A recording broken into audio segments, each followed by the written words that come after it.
Estás a ouvir um podcast sobre quem não espera pelo futuro, acelera até ele. E se há alguém que sabe o que isso significa, somos nós, na Caetano Auto. Agora diz-me, quando pensas na Caetano Auto, pensas em quê? Em automóveis? Também é verdade. Mas isso é só o começo. O que fazemos é muito mais do que isso. Criamos ligações. Fazemos o futuro da mobilidade acontecer. E sabias que desde o primeiro dia nunca esperámos que o futuro chegasse até nós? Corremos atrás dele, desafiámo-lo, reinventámo-lo. E é isso que nos trouxe até aqui. E é isso que nos move. Até porque acreditamos que as grandes marcas não nascem do acaso, nascem de visão, de ambição, de quem se atreve a fazer diferente. Este podcast tem o patrocínio de Caetano Auto, uma marca para a vida.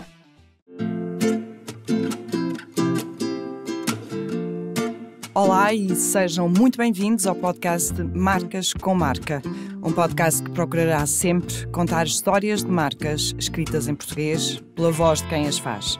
Um espaço de respeito e reconhecimento, de histórias e história, de valores e valor, porque no final todas são marcas com marca, que trazem consigo a alma de quem as faz. Venha connosco nesta viagem em jeito de conversa pelo tempo de marcas que são, afinal, de todos nós. Este é um podcast da revista Marketeer e eu sou a Maria João Vieira Pinto. E hoje no Marcas com Marca vamos falar de doces, aliás, melhor, vamos falar de reboçados, onde tivesse aqui comigo o Daniel Matias, a terceira geração, à frente de uma marca que muitos não saberão que é portuguesa, Dr. Baiar. Obrigada, Daniel. E uma marca que começou com um merceeiro português e um francês que tinha fugido da Segunda Guerra Mundial. Hoje continua a trabalhar a partir da Amadora, fabricar reboçados para Portugal, para todos os pontos do país e para alguns países no mundo. E Daniel costuma dizer que cresceu num caldeirão de mel e açúcar. É verdade. Como é que foi esse tempo? Como é que foi? Recorda-se do seu pai ter pegado também na empresa e toda a história que aconteceu com o Dr. Baiar até hoje? Sim, obrigado pelo convite, antes de mais. Sim, eu lembro-me desde pequenino de crescer no meio dos reboçados e, como disse muito bem, eu considero quase que cresci dentro de um caldeirão de mel e açúcar, porque eu lembro-me de ainda ver o meu avô trabalhar na fábrica, o meu pai a trabalhar na fábrica, e de eu, por exemplo, ir para a escola primária e todos os dias de manhã passar na fábrica para dar um beijinho de bom dia ao meu avô, e o meu avô tirava um bocadinho do açúcar dos reboçados e punha-me num pão com manteiga. Eu ia para a escola primária a comer pão com manteiga e açúcar, que hoje em dia já não se faz muito. Portanto, eu tenho algumas memórias assim desde a infância do Dr. Baiar. Antes disso, tenho as memórias que o meu pai vai partilhando comigo e algumas coisas que o meu avô também, quando eu era pequeno, ia partilhando, e foram fazendo parte assim do meu imaginário, e fui construindo assim a minha história também, a minha própria história do Dr. Baiar. E para quem não conhece, quer recordar aqui como é que foi essa história? Claro que sim. Do tal francês que tinha fugido da Segunda Guerra, que o seu avô ajudou cá em Lisboa e que no final, antes de regressar, que lhe deixou a receita. Exatamente, é uma história que eu guardo com muito carinho e tenho sempre muito gosto em contar, porque é uma história muito especial e acho que nem toda a gente sabe, há muita gente que não sabe, portanto é uma história que eu gosto sempre de partilhar. Portanto, começou tudo com o meu avô, que veio de uma aldeia do norte chamada Valdamula, no Conselho da Guarda. Com 16 anos veio para Lisboa procurar condições de vida melhor, como muita gente nessa altura fazia, e foi numa altura em que ele trabalhava numa mercearia em Lisboa, que conheceu uma família de refugiados que tinham vindo fugidos da guerra, que era a família do Dr. Baiar. Tinham vindo de França, fugidos da guerra. E nessa altura em que estiveram em Lisboa, começaram a frequentar a mercearia onde o meu avô trabalhava e começaram a tornar-se ali cúmplices e amigos, e começou a haver ali uma intimidade entre eles. Portanto, o Dr. Baiar convidava o meu avô para ir à casa dele, dava-lhe algumas lições de francês, o meu avô também dava-lhe fazia um bocadinho de guia pelas ruas de Lisboa. Portanto, criou-se ali uma amizade muito, muito interessante. E quando a guerra terminou e o Dr. Baiar e a família decidiram voltar à França, pelo tempo que tiveram em Portugal foram perdendo as posses todas, e então não tinha muitas coisas para dar de agradecimento ao meu avô. Então o que ele lhe deixou foi uma lata metálica com um papelzinho escrito à mão, com uns reboçados que ele fazia artesanalmente em França, e disse: olha, isto é o bem mais precioso que eu tenho, portanto vou deixar isto como forma de agradecimento por tudo o que tu fizeste por nós aqui durante a nossa estadia em Lisboa. E o meu avô depois, entretanto, ainda guardou a lata um tempinho, ainda tentou fazer outras coisas de profissionais, mas depois, quando se lembrou que tinha a lata, decidiu experimentar com a ajuda da minha avó e com a ajuda de uma irmã experimentar essa receita em casa. Que não tinha, que não era uma receita propriamente exato, dita, não tinha não é? quantidades. Ou seja, tinha os ingredientes, mas não tinha as quantidades. Exatamente. Portanto, foram os seus avós, no fundo, que criaram os repousados como hoje os conhecemos. Exatamente, foi uma tentativa e erro, adicionar mais açúcar, mais mel, mais água. Foram experimentando esses ingredientes todos até atingir o tal ponto de repoussado e começar a fazer os repousados em casa. Numa primeira instância foi no fogão da cozinha de casa, numa panela de cobre e com uma colher de pau. E depois começaram e depois o meu avô fazia a venda dos repousados que produziam em casa, fazia em farmácias, em cinemas, em teatros, em cafés, andava em porta em porta a vender os repousados. E conforme as pessoas iam gostando e iam comprando, o meu avô ia sempre tentando fazer mais quantidade de repousados. Então começou tudo numa cozinha em casa, depois passou... Em 1949, desculpa interrompê-lo. Sim.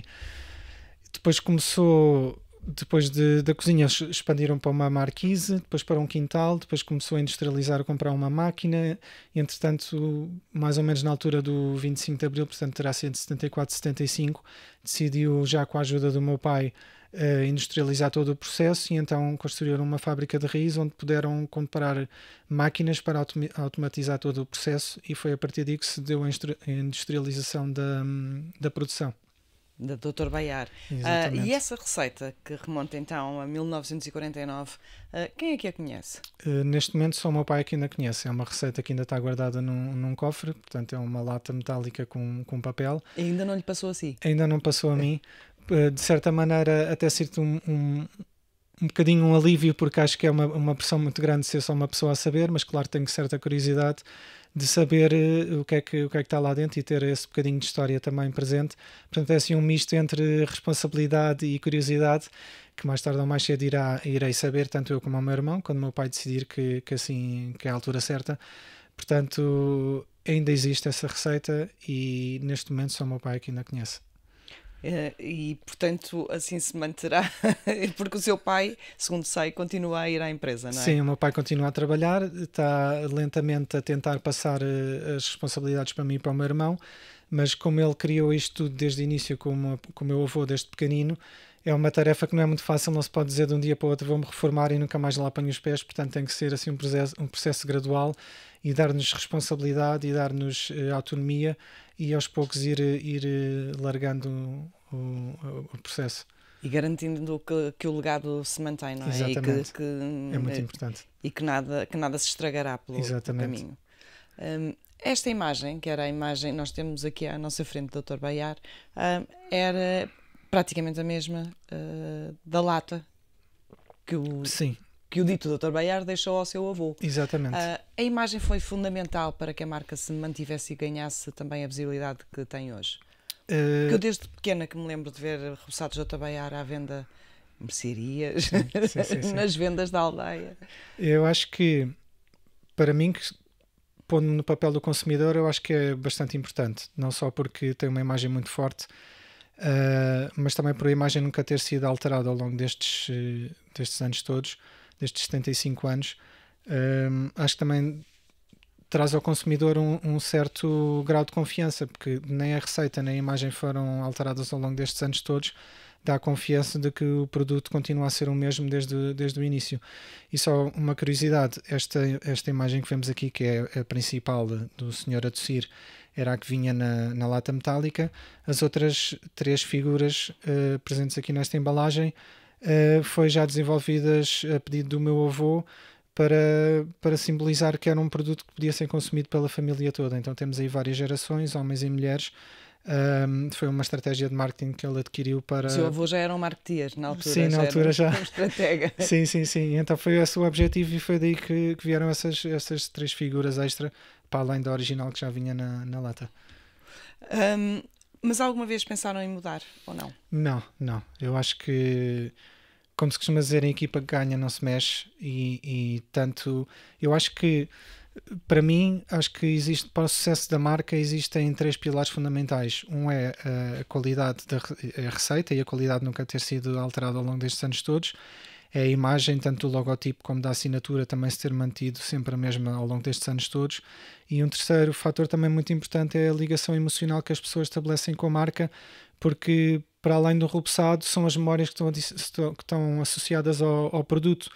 E então acho que esses 3 pilares são os fundamentais para a longevidade da marca, e alterar a imagem, alterar qualquer um deles acho que seria um grande erro, e alterar a imagem nunca nos passou pela cabeça, porque acho que iria trazer mais mal do que bem à marca.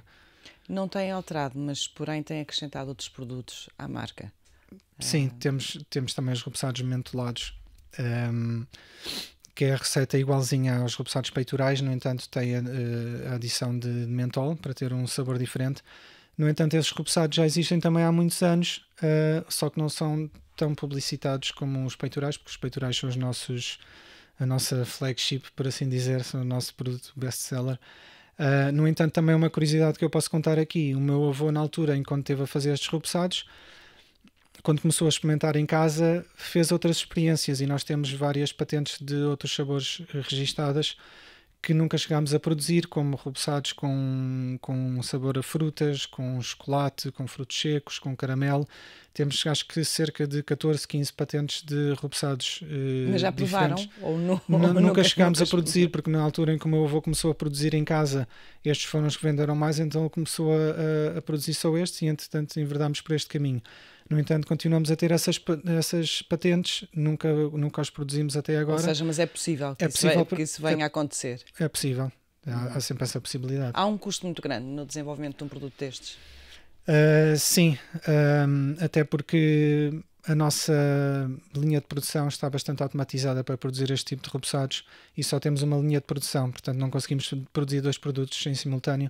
Para estar a fazer um produto diferente, teríamos que parar a produção destes, e isso não é muito vantajoso para nós, visto que quase tudo o que nós produzimos é consumido aqui pelo mercado nacional. Diria 90 e muitos % é tudo consumido pelo mercado nacional, e se nós pararmos esta produção para fazer um research and development de outro sabor, esta produção ia sofrer, e isso também não nos interessa muito. Portanto, é uma ideia para o futuro.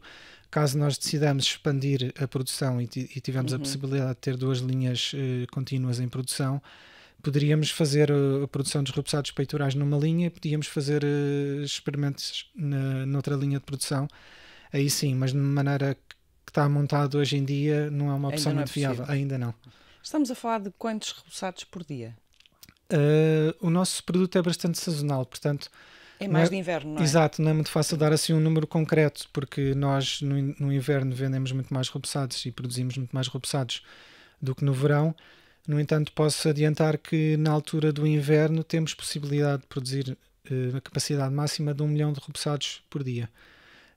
Nem sempre é necessário, e especialmente na altura baixa não há necessidade de produzir tantos repousados, mas o nosso teto máximo é 1 milhão de repousados por dia.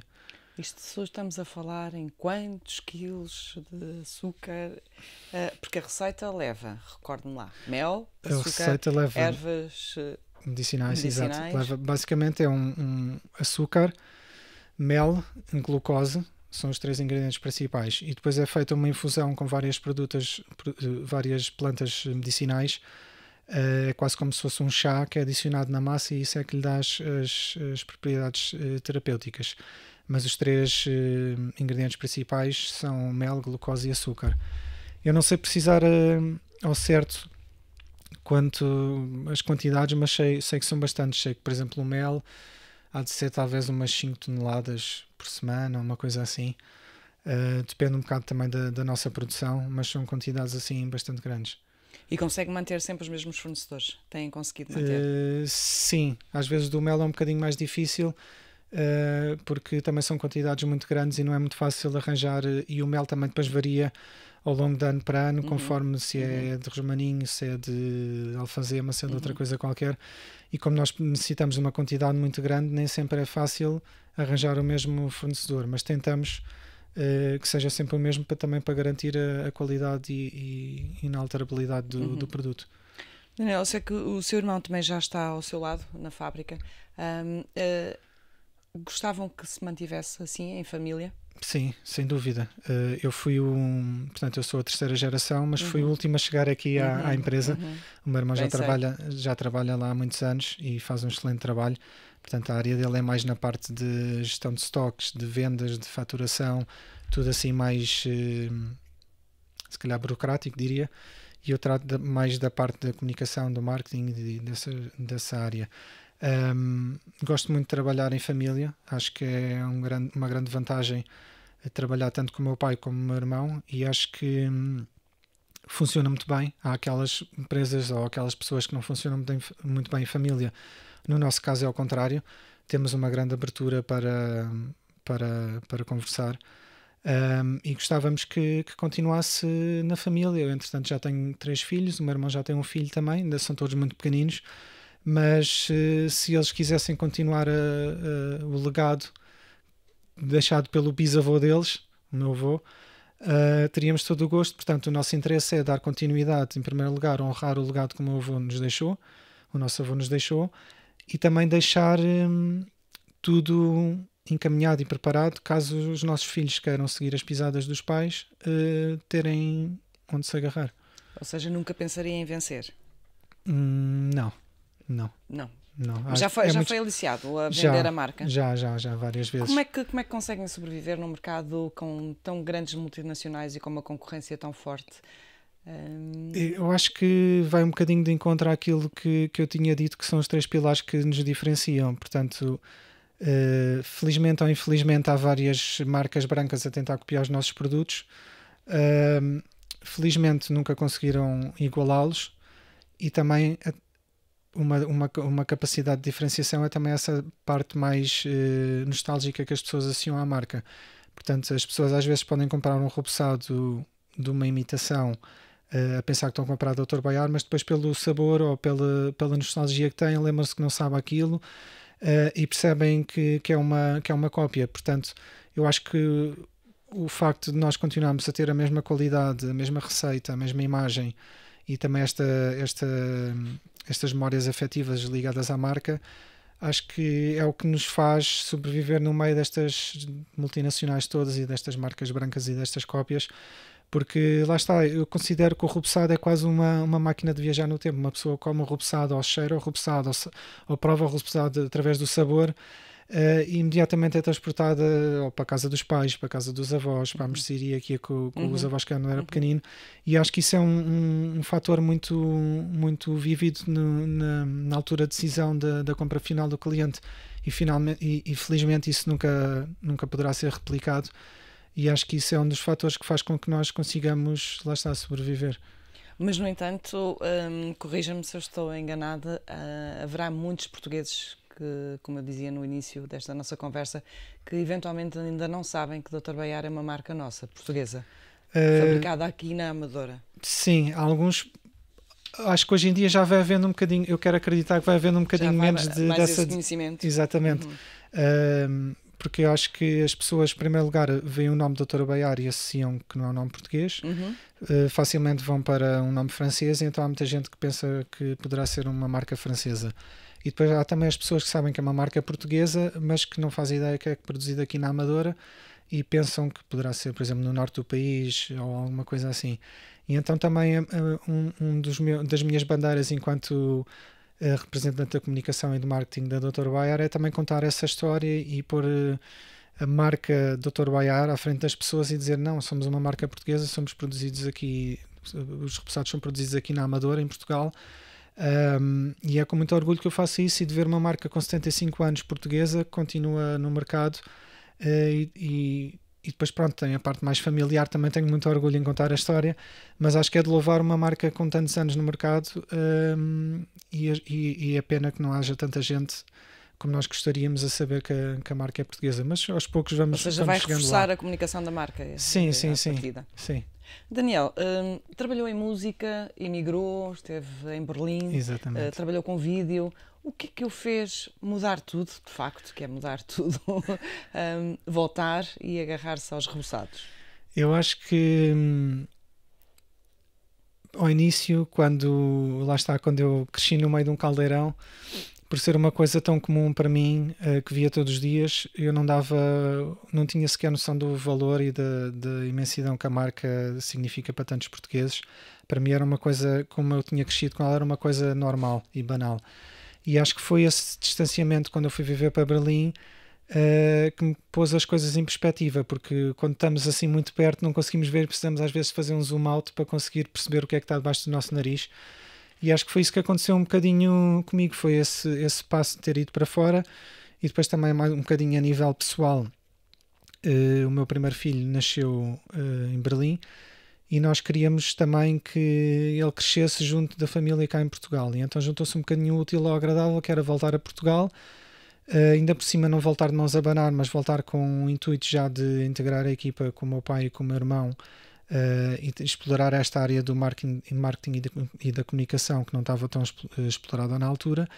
E então foi assim um match que aconteceu na altura certa e fez-me voltar para Portugal, porque fazia sentido a nível profissional e a nível pessoal. E por isto ainda não se arrependeu? Não. Mas sentiu muita pressão da família para não, fazer, nada. Nomeadamente dos seus pais? Não. Nada. Sempre, em momento algum? Não. Tanto quando eu andei muitos anos a estudar música e a trabalhar em música, e depois quando emigrei e tudo, nunca houve assim pressão dos meus pais do género de tens que seguir as pisadas do teu pai e do teu avô. Nunca houve assim essa conversa, sempre deram liberdade para eu escolher o que quisesse fazer com o meu futuro profissional.